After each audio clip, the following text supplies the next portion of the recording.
Dear students, today we will study the increasing and decreasing functions. In application of derivatives, उसका first chapter हम लोग पढ़ेंगे increasing and decreasing functions. Increasing function, a function fx is defined on ab, open interval ab, is said to be increasing if x1 less than x2 implies that fx1 less than equal to fx2 for all x1 x2 belongs to ab.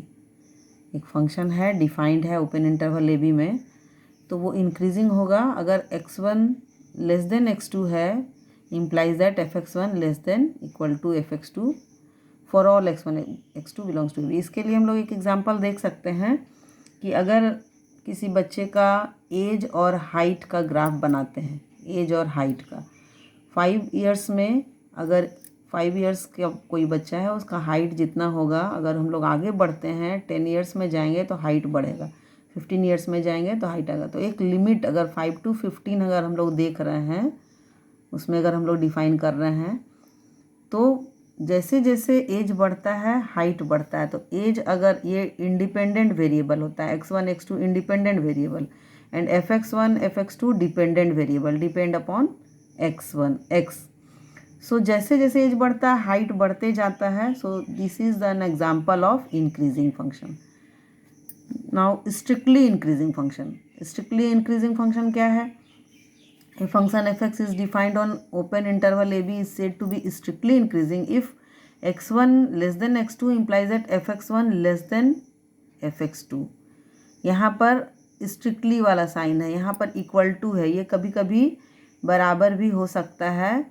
किसी time period के लिए अगर equal हो रहा है fx1 is equal to fx2, लेकिन for accept में some point, एक दो पॉइंट के लिए ऐसा हो सकता है कि कभी इक्वल भी हो जाता है, लेकिन जनरली वो fx1 लेस देन fx2 ही होगा.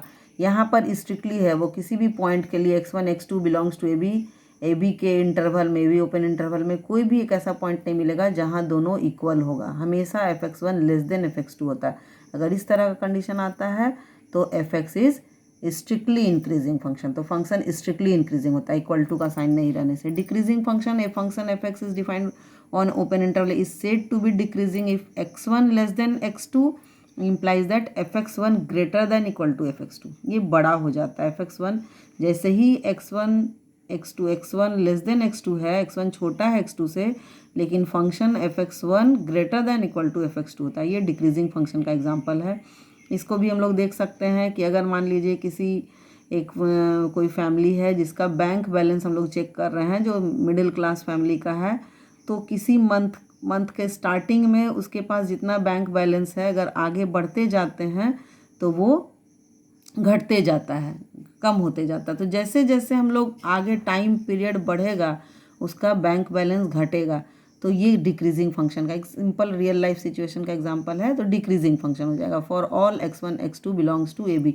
यहाँ पर कभी इक्वल भी हो सकता है, एक्सेप्ट एक दो पॉइंट के लिए छोड़ करके, बाकी हमेशा वो ग्रेटर देन होगा. एक आध पॉइंट में वो इक्वल भी हो सकता है. तो ये डिक्रीजिंग फंक्शन है.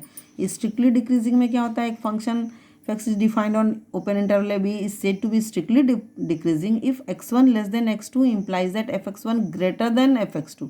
ये स्ट्रिक्टली, यहाँ इक्वल टू का साइन नहीं होता, ये हमेशा बड़ा हो जाएगा. x1 x2 से छोटा है लेकिन fx1 ग्रेटर है, बड़ा है fx2 से. For all x1 x2 belongs to A B open interval के अंदर जितना भी पॉइंट है वो सब के लिए अगर ऐसा कंडीशन है तो ये क्या हो जाएगा? ये स्ट्रिक्टली डिक्रीजिंग फंक्शन हो जाएगा. इसके कुछ ग्राफ्स हैं यहाँ पर. ग्राफ, पहला ग्राफ यहाँ पर हम लोग देख रहे हैं, ए बी इंटरवल है, ये y is equal to fx का ग्राफ है. यहाँ पर a और b के बीच में ये फंक्शन डिफाइंड है. यहाँ हम लोग देख रहे हैं कि जैसे जैसे यहाँ पर अगर पॉइंट लेते हैं x1 यहाँ पर ले लेते हैं, यहाँ x2 ले लेते हैं, तो जैसे x1 से x2 बड़ा होता है fx1 का वैल्यू, fx1 मीन fx को अगर y1 कहते हैं, इसको y2 कहते हैं, तो x1 less than x2 implies that y1 less than y2 for all. यहाँ पर किसी पॉइंट के लिए यहाँ पर इक्वल भी हो सकता है, तो लेकिन जनरली एक दो पॉइंट के लिए, कुछ पॉइंट के लिए ऐसा होगा, हमेशा वो बढ़ते ही रहेगा. सो ये इंक्रीजिंग फंक्शन का एग्जांपल है. यहाँ पर हर पॉइंट के लिए वो इंक्रीज़ कर रहा है, कहीं भी इक्वल नहीं हो रहा है. x1 x2 अगर पॉइंट लेते हैं तो y1 y2 ऐसा रिलेशन आएगा x1 less than x2 implies that y1 less than y2।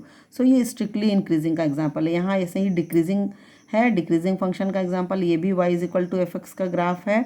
यहाँ हम लोग देख रहे हैं कि जैसे अगर यहाँ x1 लेते हैं, अगर यहाँ पे x1 है और यहाँ पे x2 लेते हैं तो x1 लेस देन x2 और ये है y1, ये हो जाएगा ये y1 और ये y2, तो y1 ग्रेटर देन y2 हो रहा है, मतलब fx1 ग्रेटर देन fx2 हो रहा है। तो ये डिक्रीजिंग फंक्शन का एग्जांपल, यहाँ एक दो पॉइंट के लिए छोड़ सकते हैं, एक दो पॉइंट में इक्वल भी हो सकता है, तो ये डिक्रीजिंग है। यहाँ पर स्ट्रिक्टली डिक्रीजिंग, यहाँ x1 लेस देन x2 है, x1 लेस देन x2 है, लेकिन y1 greater than y2 for all x1 x2 belongs to open interval AB। इसके बीच में कितना भी पॉइंट लेंगे तो ये स्ट्रिक्टली डिक्रीजिंग का एग्जाम्पल है।